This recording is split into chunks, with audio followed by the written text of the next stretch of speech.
Hello guys, রূপালী ব্লগে তোমাদের স্বাগত। ভাবলাম না আজকে কী রান্না করছি তোমাদের সাথে একটু শেয়ার করি। আজকে ডিম কারি করছি।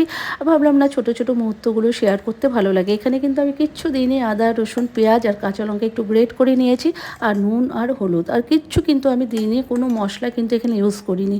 ছোটো ছোটো মুহূর্তগুলো শেয়ার করতে খুব খুব ভালো লাগে, আর মন থেকে কাজ করলে কোনো জিনিস যদি শেয়ার করি খুব ভালো লাগে। সেরকমই ফেসবুকে তোমরা যারা কাজ করছো মন থেকে করো, হিংসে করবে না, হিংসের কোনো জায়গা নেই।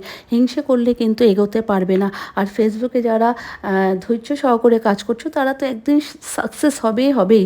কারণ দেখবে ফেসবুকে কিন্তু ধৈর্যের ব্যাপার। সত্যি আমরা মন খারাপ করি যে ভিউ আসছে না কেন, এঙ্গেজমেন্ট কেন কমে যাচ্ছে, এগুলো করলে চলবে না। মন থেকে কাজটা করো, দেখবে সাকসেস একদিন হবে।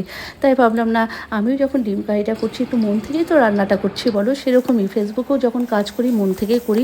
আর সব সময় এখন অ্যাক্টিভ হতেও পারছি না, কারণ মেয়ের পরীক্ষা চলছে। তাই এই যতটুকু পারছি ততটুকুর মধ্যেই তোমাদের একটু ভালোবাসা দিতে চাচ্ছি, ভালোবাসা নিতেও চাই। যতটুকু পারছি তোমাদের সাথে শেয়ার করি।